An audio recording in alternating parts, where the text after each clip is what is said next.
ചെങ്കോട്ട സ്ഫോടനം അത് വളരെ തന്ത്രപൂർവമായി ആരൊക്കെയോ ഇവിടെ ഇരുന്ന് ഗൂഢാലോചന നടത്തിയതാണ്. തുർക്കി ഉണ്ടെന്ന് പറയുന്നു, ബംഗ്ലാദേശ് ഉണ്ടെന്ന് പറയുന്നു, പാകിസ്ഥാൻ ഉണ്ടെന്ന് പറയുന്നു.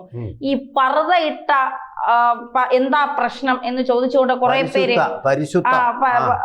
രംഗത്തെത്തിയിരുന്നു. പർദ്ദയ്ക്ക് വലിയ പ്രശ്നമൊന്നുമില്ല, പക്ഷെ പർദ്ദ ഇട്ടവളാണ് ഇപ്പൊ ഇന്ത്യ തകർക്കാനായിട്ട് ലക്ഷങ്ങൾ വാങ്ങി ഇന്ത്യയിൽ സ്ഫോടനത്തിന് ആസൂത്രണം ചെയ്തതും ഒക്കെ. അവള് ദുബായിലേക്ക് മുങ്ങാൻ ശ്രമിച്ചപ്പോ നടന്നില്ല എന്നുള്ളതാണ് യാഥാർത്ഥ്യം. അപ്പൊ ഈ പർദ്ദയ്ക്ക് മുന്നിൽ ചില ഭീകരവാദികൾ ഉണ്ട് എന്നുള്ളത് കൂടി ഇതിലൂടെ നമ്മൾ ഓർമ്മപ്പെടുത്തുകയാണ്, അല്ലേ സാർ? അങ്ങനെയല്ലേ? അങ്ങനെയാണെന്ന് മാത്രമല്ല, യൂദാസ് 30 വെള്ളിക്കാശിന് വേണ്ടിയാണ് അന്ന് യേശു ക്രിസ്തുവിനെ ഒറ്റുകൊടുത്തത്.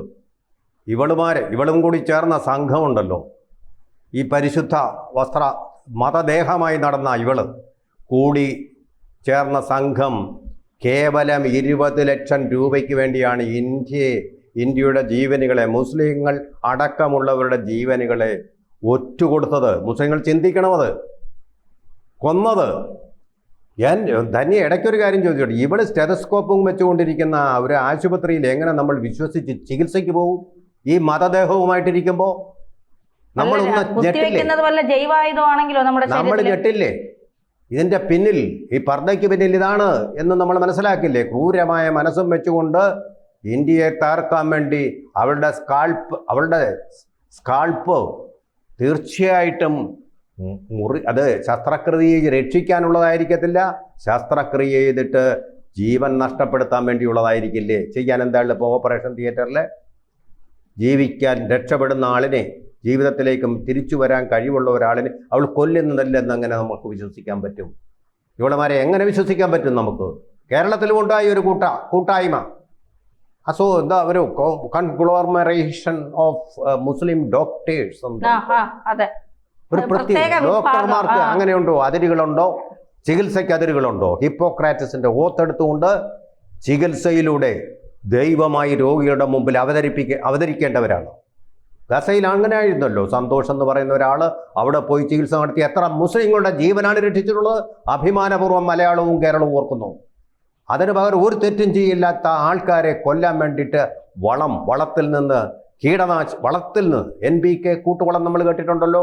നമ്മുടെ കർഷകർക്കെല്ലാം സുപരിചിതമായ ആ വളം വാങ്ങിച്ചിട്ട്, പാകിസ്ഥാനിലുള്ള ഹവാല പണത്തിൽ നിന്ന് ആ വളം വാങ്ങിച്ചിട്ട്, ആ വളം കൊണ്ട് നമ്മുടെ കൃഷി പോഷക ഗുണമുള്ള വളമുള്ള ആ മണ്ണിൽ പോഷക സമ്പന്നമാക്കി വിളവ് വർദ്ധിപ്പിക്കുന്നതിന് പകരം ഇന്ത്യക്കാരുടെ ശവങ്ങൾ ഉണ്ടാക്കിയ ഇവരെ ചെകുത്താന്മാർ, ഇബിലീസുകളെ എങ്ങനെയാണ് വിവരിക്കേണ്ടതെന്ന് അറിയത്തില്ല. കൂടുതൽ അവരെക്കുറിച്ച് പറയാതിരിക്കാം.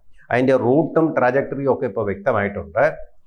20 ലക്ഷം രൂപയാണ് പാകിസ്ഥാനിലെ ജെയ്ഷെ ഇ മുഹമ്മദ് എന്ന് പറയുന്ന അതിനീചമായ ഭീകര സംഘടന, ഭീരുക്കളുടെ സംഘടന ഇവർക്ക് കൊടുത്തത്. 20 ലക്ഷം രൂപയേ ഉള്ളൂ. അതുകൊണ്ടാണ് ഒരു i20 കാർ വാങ്ങിച്ചത്. i20 കാറിന് 8.5 ലക്ഷം രൂപയായിരുന്നു വില. ഇപ്പോൾ അതിലും കുറഞ്ഞു കാണും, GST കുറഞ്ഞുകൊണ്ട് 8 ലക്ഷം രൂപയ്ക്ക് കിട്ടുന്ന അത്രയും. ബാക്കിയെല്ലാം ഇവർ പുട്ടടിക്കാൻ വേണ്ടി ഉപയോഗിക്കുകയായിരുന്നു എന്നാണ് വ്യക്തമാണ്, ഇന്ത്യയെ തകർക്കാൻ. അതുകൊണ്ട് ഈ ഡോക്ടർ ഷഹീൻ എന്ന് പറയുന്ന ഈ മതദേഹവും മറ്റുള്ളവരുമായിട്ട് തർക്കമുണ്ടായി പണത്തിന് വേണ്ടി കിടന്ന് തമ്മിലടിച്ചവരാണ് ഇവരെ. അത്ര ദരിദ്രവാസികളാണ് ഇവരെ. പണത്തിന് വേണ്ടിയിട്ട് 20 ലക്ഷത്തിന് വേണ്ടി ഇന്ത്യയെ ഒറ്റിക്കൊടുത്ത പണത്തിന്, ചാരപ്പണത്തിന്, ചോരപ്പണത്തിന് വേണ്ടിയിട്ട് അത്ര നീചരായിട്ടുള്ള നികൃഷ്ടരായിട്ടുള്ള മനുഷ്യരാണ്. എന്നിട്ട് ഇവരെ ഈ ഒരു മതത്തിന് തന്നെ അപമാനമായി മാറിയ ഇവരെക്കുറിച്ച് എന്തെങ്കിലും ആരെങ്കിലും പറയുന്നുണ്ടോ? അബ്ദുള്ള പറഞ്ഞു. എപ്പോഴും അദ്ദേഹത്തിൻ്റെ മതത്തിന് വേണ്ടി സംസാരിക്കുന്ന ഒരു മതപണ്ഡിതൻ, അദ്ദേഹത്തിന് അതിനെക്കുറിച്ച് പറഞ്ഞു ഇവർ ചെയ്തത് തെറ്റാണ്. കാരണം ഇന്ത്യ പോലെ മുസ്ലിങ്ങൾക്ക് സുരക്ഷിതമായിട്ടുള്ളൊരു പ്രദേശം ഈ ലോകത്തില്ലെന്ന് പറഞ്ഞു. സൗദി അറേബ്യ പോലും അത്ര സുരക്ഷിതമല്ല. ഞാനൊരു 10-20-40 വർഷം അവിടെ ജോലി ചെയ്തിട്ടുള്ള ആളാണ്. അപ്പോൾ അബ്ദുള്ള പറഞ്ഞതാണ് അവിടെ മുസ്ലിങ്ങൾക്ക് ഇത്രയും സുരക്ഷയില്ല. ഇവിടെ അതൊരു നരേറ്റീവ് ഉണ്ടാക്കിയെടുക്കുക സാർ. ഇന്ത്യയിൽ മുസ്ലിങ്ങൾക്ക് സുരക്ഷിതരല്ല, മുസ്ലിങ്ങൾ സുരക്ഷിതരല്ല, ഇങ്ങനെ ഒരു നരേറ്റീവ് അവരുടെ മനസ്സിൽ ഇങ്ങനെ കുത്തിവെക്കുകയാണ് കുറെ എണ്ണം ചേർന്ന്. അപ്പൊ അവർക്ക് ഇന്ത്യ തകർത്തിട്ട് അവരുടെ മതരാജ്യത്തേക്ക് അവർക്ക് പോകണം, അതിന് ഇന്ത്യ തകർക്കണം. അതാണ് അവരുടെ ഒരു ആത്യന്തികമായ ലക്ഷ്യം. രാഹുൽ ഗാന്ധി MA ബേബി ഒക്കെ ചേർന്നുണ്ടാക്കിയ ഒരു ടൂൾ കിറ്റാണ്. ബീഹാറിൽ അതിനുള്ള മറുപടി ജനങ്ങൾ കൊടുക്കുകയും ചെയ്തു. ബീഹാറിൽ നിൽക്കുകയില്ല, അത് ഇനി ബംഗാളിലേക്ക് പോകും. അത് നമുക്ക് വേറെ ചർച്ച ചെയ്യാം, പോട്ടെ. അപ്പോൾ ഈ വളം NPK വളത്തിൽ നിന്നാണ് ഈ വിഷം TNT എന്ന് പറയുന്നത്. TNT എന്ന് പറയുന്നൊരു രാസവസ്തുവുണ്ട്. ആ രാസവസ്തു എന്ന് പറയുന്നത് ട്രൈ നൈട്രോടൊളുവിൻ, നമ്മൾ ഡൈനാമൈറ്റിനും ഒക്കെ വേണ്ടിയിട്ട് ഉപയോഗിക്കുന്ന പൊട്ടിത്തെറിക്കുന്ന ഒരു സംഭവമാണ്. അതിൻ്റെ നിർമ്മാതാവായിട്ടുള്ള ആളാണ് ആൽഫ്രഡ് നൊബേൽ എന്ന് പറയുന്ന ആൾ. അപ്പോൾ അതിൻ്റെ ഇങ്ങനൊരു സംഹാര വസ്തു ലോകത്തിന് സംഭാവന ചെയ്തതിൻ്റെ ദുഃഖത്തിൽ നിന്നാണ് അദ്ദേഹം അതിൽ നിന്ന് ലഭിച്ച പാരിതോഷികങ്ങൾ മുഴുവൻ, പണം മുഴുവൻ അദ്ദേഹം എന്തിനു വേണ്ടി വിനിയോഗിച്ചത്? നൊബേൽ ഫൗണ്ടേഷൻ ഉണ്ടാക്കിക്കൊണ്ട് ലോകത്തിൻ്റെ സമാധാനത്തിനും അതുപോലെ ശാസ്ത്രത്തിലെ നേട്ടങ്ങൾക്കും വേണ്ടിയിട്ട് ഒരു സമ്മാനം കൊടുക്കുന്നു. അങ്ങനെ ഉണ്ടായതാണ് നൊബേൽ സമ്മാനം. ഇവിടുത്തെ ഇതിൽ ഉപയോഗിച്ചിരിക്കുന്ന വസ്തു എന്ന് പറയുന്നത് മദർ ഓഫ് സാത്താൻ എന്നാണ് അറിയപ്പെടുന്നത്. മദർ ഓഫ് സാത്താൻ, അതിൻ്റെ ശരിക്കുള്ള പേര് ഞാൻ പറയാം. ട്രൈ പെറോക്സൈഡ്, അതായത് ട്രൈ അസറ്റോൺ, ട്രൈ പെറോക്സൈഡ് എന്നാണ് അതിൻ്റെ പേര്. Try acetone try peroxide, TATP എന്നാണ് അതിൻ്റെ പേര്. ആ വസ്തുവാണ് ഈ NPK എന്ന് പറയുന്ന ഈ കൂട്ടുവളത്തിൽ നിന്ന് അവർ വേർതിരിച്ച് എടുത്തത്. അതാണ് ഈ സ്ഫോടനത്തിന് ഉപയോഗിച്ചത്. ഈ സ്ഫോടനത്തിന് നിർദ്ദേശം കൊടുത്ത ആളെയാണ് ഇപ്പോൾ ഏറ്റവും ഒടുവിൽ അറസ്റ്റ് ചെയ്തിരിക്കുന്നത്. അദ്ദേഹം പറഞ്ഞത് ഈ ഉമർ നബി, പരിശുദ്ധനായ നബിയുടെ പേരും വെച്ചു പോയ ആ മനുഷ്യൻ ഉമർ നബി, അദ്ദേഹം ചാവേറായിട്ട് പൊട്ടിത്തെറിച്ചു തന്നെയാണ്, അബദ്ധത്തിൽ പറ്റിയതല്ല. മനോരമയ്ക്കും മാതൃഭൂമിക്കും സംഭവം ഇതൊരു ഭീകരാക്രമണമെന്ന് തോന്നുന്നില്ല കേട്ടോ. അത് ഭൂമിയിൽ ഗർത്തങ്ങളുണ്ടായേനെ, ഗർത്തങ്ങളൊന്നും കാണുന്നില്ല, അവർക്ക് ഗർത്തങ്ങളൊന്നും തിരിച്ചറിയാൻ കഴിയത്തില്ല. ഒരു ഭീകരാക്രമണം അല്ല, തലോടുക ഇങ്ങനെ മന്ദമായിട്ട്. കാരണം പത്രം വിട്ടു പോകണമല്ലോ മലപ്പുറത്തും മറ്റും. അതിന് വേണ്ടിയിട്ട് അതിനുവേണ്ടി കോംപ്രമൈസ് ചെയ്യുന്ന, അതായത് ഒരു വിഭാഗത്തിന്റെ താല്പര്യങ്ങൾക്ക് വേണ്ടി ഇന്ത്യയുടെ താല്പര്യങ്ങൾ കോംപ്രമൈസ് ചെയ്യുന്ന ഇതുപോലുള്ള പത്രങ്ങളും നമ്മുടെ ശത്രുക്കൾ തന്നെയാണ്. ഒരു സംശയമില്ല. നേരത്തെ പറഞ്ഞല്ലോ, CPM-ഉം കോൺഗ്രസുമാണ് ഒരു സുരക്ഷിത ഇല്ലായ്മയുടെ ഒരു നാരറ്റീവ് മുസ്ലിങ്ങൾക്ക് വേണ്ടി നിർമ്മിച്ചിട്ടും നൽകിയുള്ളതെങ്കിൽ അവരെ പ്രീണിപ്പിക്കുന്ന, അവർക്കെതിരെ ഒരു വാക്ക് പറയാൻ മടിക്കുന്ന എല്ലാവരും ഈ ശത്രുക്കൾ തന്നെയാണ്, ഇന്ത്യയുടെ ശത്രുക്കൾ തന്നെയാണ്. അതുപോലെ ഇക്കാര്യത്തിൽ നമ്മളൊന്നും അറിഞ്ഞെന്നുള്ള മറ്റ് മൗനം പാലിച്ചിരിക്കുന്ന ചില മൗനിബാബമാരും അറിഞ്ഞിട്ടില്ല. മിണ്ടാതിരിക്കുന്ന മൗനിമാരും നിൽക്കുന്നത് ഈ തീവ്ര ഭീകരവാദികളുടെ, ഉഗ്രവാദികളുടെ ഒപ്പം തന്നെയാണ്. അത് സംശയമില്ല. നമ്മളിതിനെ തുറന്നടിക്കണം, തുറന്നു പറയണം. ഡോക്ടർ വേഷത്തിൽ ഒരാൾ ഈ ഭീകരവാദം നടത്തുമ്പോൾ ആ സമുദായത്തിലെ, ആ സമൂഹത്തിലെ, ആ മതത്തിലെ ഡോക്ടർമാരെല്ലാം സംശയത്തിന്റെ നിഴലാവുകയാണ്. ഇത് നമ്മളത് ഒളിച്ചു വെച്ചിട്ട് കാര്യമില്ല. ഇപ്പൊ നിങ്ങൾ ചോദിക്കും, നിങ്ങളുടെ ഹിന്ദു സന്യാസിമാർ വ്യാജം കാണിക്കുന്നില്ലേ, ഇപ്പൊ കുട്ടികളെ ബലാത്സംഗം ചെയ്യുന്നുണ്ട്. ഞങ്ങളത് സമ്മതിക്കുന്നു. ഞങ്ങളുടെ മതത്തിൽ നിന്ന് തന്നെയാണ് അത് ഏറ്റവും കൂടുതൽ എതിർപ്പ് വരുന്നത്. അതെ, ഏറ്റവും കൂടുതൽ എതിർപ്പ് വരുന്നത് EMS നമ്പൂതിരിപ്പാടാണ് ഹിന്ദു മതത്തെ ഏറ്റവും കൂടുതൽ വിമർശിച്ചിട്ടുള്ളത്. ഹിന്ദു മതത്തിൽപ്പെട്ടയാൾ തന്നെയാണ് പിണറായി വിജയൻ, ഹിന്ദു മതത്തിൽപ്പെട്ട ആൾ തന്നെയാണ് വിമർശിക്കുന്നത്. കോൺഗ്രസിലെ രാഹുൽ ഗാന്ധി ഹിന്ദുവാണെന്നല്ലേ അവകാശപ്പെടുന്നത്. അവർ തന്നെയാണ് ഏറ്റവും കൂടുതൽ വിമർശനങ്ങൾ നടത്തുന്നത്. അതുപോലെ സമാന്തരമായ ഒന്നോ നിങ്ങളുടെ മതത്തിലുണ്ടോ?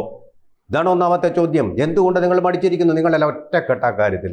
ചിലരൊക്കെ ഇപ്പൊ നെഞ്ചും മിരിച്ചുകൊണ്ട്, കണ്ടോ സ്ഫോടനം നടത്തിയ ഞങ്ങളുടെ ആൾക്കാർ ഓപ്പറേഷൻ എന്തോട് തിരിച്ചടിച്ചെന്ന് നെഞ്ചും മിരിച്ചു നടക്കുന്നു അഭിമാനപൂർവ്വം. ആ ഹുങ്കന്മാരോടാണ് ഞാൻ പറയുന്നത്, നിങ്ങൾക്ക് തന്നെയാണ് ഈ നാശം വിതച്ചിരിക്കുന്നത്. നിങ്ങളുടെ ഡോക്ടർമാരെ വിശ്വസിക്കാതാവും. പുണ്യതീർത്ഥങ്ങളിൽ ട്രൈസിൻ എന്ന് പറയുന്ന മാരകമായ വിഷമൊഴിക്കാനായിരുന്നു നിങ്ങളുടെ തീരുമാനം. ആ ഒഴിച്ചു കഴിഞ്ഞാൽ നിങ്ങൾ വിൽക്കുന്ന ആഹാര സാധനങ്ങൾ കഴിക്കാൻ ഇവിടുത്തെ ഭൂരിപക്ഷമാകുന്ന മറ്റു സമുദായങ്ങൾ, നിങ്ങൾ മാത്രമല്ലല്ലോ ഇവിടെ ഉള്ളത്, മറ്റു സമുദായങ്ങൾ തയ്യാറാവുമോ? പേടിക്കില്ലേ? അതിനകത്ത് വിഷമുണ്ടോ എന്ന് എങ്ങനെ അറിയും? അപ്പൊ ആർക്കാണ് കുഴപ്പം വരിക? നിങ്ങൾക്ക് തന്നെ. ഈ മതത്തിൽ കച്ചവടം ചെയ്തുമൊക്കെ ഉപജീവനം നടത്തുന്ന ആൾക്കാരും കൂടെ, അതുപോലെ തന്നെ ഡോക്ടർ എന്ന് പറയുന്ന മഹത്തായ തൊഴിൽ ചെയ്ത് ജീവിക്കുന്നവരുടെയൊക്കെ സ്വകാര്യമായിട്ടുള്ള ഈ അവരുടെ പ്രൊഫഷനൊക്കെ വലിയ കുഴപ്പമായിട്ട് വരില്ലേ? നിങ്ങൾ തന്നെ ആലോചിച്ച് നോക്കൂ. അപ്പോൾ അതിനെ എതിർക്കാൻ വേണ്ടിയിട്ട് നിങ്ങൾ മുന്നോട്ട് വരണം. മറ്റു സമുദായക്കാരല്ല മുന്നോട്ട് വരട്ടെ. അത് ഉള്ളിൽ നിന്ന് തന്നെ ഒരു പോരാട്ടം ഉണ്ടാവുന്നുണ്ടോ? ഞാൻ കാണുന്നില്ല, ഞാൻ അറിയുന്നില്ല. ആ ഉള്ളിൽ നിന്ന് പോരാട്ടം വരാത്തിടത്തോളം കാലം സംശയം ഉണ്ടാവും. സംശയത്തിൻ്റെ നിഴലിലാവും മറ്റുള്ളവരെല്ലാം. ഹംസി പുലാക ന്യായം പോലെ ഒരാളിങ്ങനെ ചെയ്തു കഴിഞ്ഞാൽ അതായത് ചോറ് ഒരെണ്ണം എടുത്തു കഴിഞ്ഞാൽ ആ ചോറ് മുഴുവൻ വെന്തു ആ ചോറ് വെന്തിട്ടുണ്ടെങ്കിൽ, ഒരെണ്ണം എടുത്താൽ അത് വെന്തിട്ടുണ്ടെങ്കിൽ ആ ചോറ് കലത്തിലിരിക്കുന്ന ചോറ് മുഴുവൻ ബന്ധുവെന്നല്ലേ? അതാണ് അംശി പുലാകനിയ. അതുപോലെ ഒരാളിങ്ങനെ ചെയ്തു കഴിഞ്ഞാൽ മറ്റ് മതദേഹങ്ങളുമായിട്ട് ഇങ്ങനെ സ്റ്റെതസ്കോപ്പും പിടിച്ചു നടക്കുന്നവരെയും ആളുകൾ സംശയിച്ചു തുടങ്ങും. സംശയമില്ലാത്ത ഇത് പിന്നെ വർഗീയതയൊന്നുമല്ല, ഇത് സാമാന്യ യുക്തിയാണ്. എല്ലാവർക്കും മനസ്സിൽ പേടി വരും, ഒന്ന് ചിന്തിക്കും, ഒന്ന് അമ്പരിക്കും അവർ. ആർക്കാ ദോഷം? വേറെ ഡോക്ടർമാരുണ്ട്, അവരുടെ അടുത്തോട്ട് പോകും. അതാണ് ഇതിൻ്റെ അകത്തെ മനഃശാസ്ത്രം, സാമൂഹിക ശാസ്ത്രം, സോഷ്യൽ എഞ്ചിനീയറിങ്. ഞാൻ പറഞ്ഞു, ഇപ്പം ഞങ്ങൾ സന്യാസിമാരിലും ഉണ്ട് കള്ളവേഷം കെട്ടിക്കൊണ്ട് വ്യാജ സന്യാസിയായിട്ട് കാവ്യം ധരിച്ചുകൊണ്ട് നടക്കുന്ന കള്ളന്മാരുണ്ട്, എല്ലായിടത്തും ഉണ്ട്. അവർ പിന്നെ അങ്ങനെ അവരെ എതിർക്കുന്നത് ഞങ്ങൾ തന്നെ മുമ്പിൽ നിൽക്കുകയാണ്. ആചാര്യ രാംദേവനെതിരെ അദ്ദേഹം വിമർശനം നടത്തിയ ആരാ? വൃന്ദാക്കാരായിട്ട്. ഹിന്ദു മതത്തിൽപ്പെട്ട ആളാണ് അവർ, ഹിന്ദു മതത്തിൽപ്പെട്ട ആളാണ്, വലിയ പൊട്ടുമായിട്ട് നടക്കുന്ന വൃന്ദാക്കാരായിട്ട് തന്നെയാണ്. ഞങ്ങളത് തിരുത്തുന്നുണ്ട്, അതിനെ ബാലൻസ് ചെയ്യുന്നുണ്ട്, ചെക്സ് ആൻഡ് ബാലൻസസ് ഉണ്ട്. ആ ഷറാം ബാപ്പു പിടിച്ച് ജയിലിലടച്ചില്ലേ? ഇവിടെ എന്തെങ്കിലും പ്രക്ഷോഭം ഉണ്ടായോ? ഞങ്ങൾ നെഞ്ചു വിരിച്ചു നടന്നു, അപമാനിതരായില്ലേ ഞങ്ങൾ? ഗോഡ്സയുടെ പേര് ഞങ്ങൾ അപമാനിക്കുന്നുണ്ട്. ഇന്നും ഗോഡ്സയെ ചീത്ത വിളിച്ചുകൊണ്ട് നടക്കുകയല്ലേ ഞങ്ങളുടെ മതത്തിൽപ്പെട്ട ആൾക്കാർ? ആ തെറ്റ് ചെയ്തവനെ, ആ മതഭ്രാന്തൻ എന്ന് വിളിച്ച് ചരിത്ര പാഠപുസ്തകങ്ങളിൽ ഞങ്ങൾ പഠിപ്പിക്കുന്നില്ലേ? അതേസമയം ജയകന്നൂർ മൗലവിയെ കൊന്നവരെ ആരെങ്കിലും എതിർത്ത് പറഞ്ഞിട്ടുണ്ടോ? ഇതൊന്നും വേണ്ടല്ല. കഴിഞ്ഞ ദിവസം ബംഗ്ലാദേശിൽ അഹമ്മദീയരെ പുറത്താക്കണം, കാരണം അവർ ശ്രീകൃഷ്ണനെ കൂടി പ്രവാചകനായിട്ട് കരുതുന്ന ഒരു വിഭാഗമാണ് അഹമ്മദീയർ. അവരെ ഇസ്ലാമിൽ നിന്ന് പുറത്താകണം. നമ്മൾ ഇരുണ്ട നൂറ്റാണ്ടുകളിലല്ല ജയിക്കുന്ന, പുതിയ കാലഘട്ടം, മാറ്റങ്ങളുടെ കാലഘട്ടത്തിലാണ്, നിർമ്മിത ബുദ്ധിയുടെയും കാലഘട്ടത്തിലാണ്. അതുകൊണ്ട് അതിനനുസരിച്ചുള്ള പരിഷ്കാരങ്ങൾ എല്ലാവരും, മാറ്റമെന്ന് പറയുന്നത് എല്ലാവരും ഉൾക്കൊണ്ടേ പറ്റൂ. അല്ലല്ല ഞങ്ങൾ മാറ്റങ്ങൾക്ക് വിധേയരാവില്ല, ഞങ്ങൾ യാഥാസ്ഥികമായ റാഡിക്കലിസത്തിലും ഫണ്ടമെന്റലിസത്തിലും ഇരിക്കുമെന്ന് പറഞ്ഞു കഴിഞ്ഞാൽ അത് ബാധിക്കുന്നത് ആ മതത്തെ തന്നെയായിരിക്കും, മറ്റു മതങ്ങളെ അല്ല. അത്രയേ ഉള്ളൂ അതിൻ്റെ കാര്യം.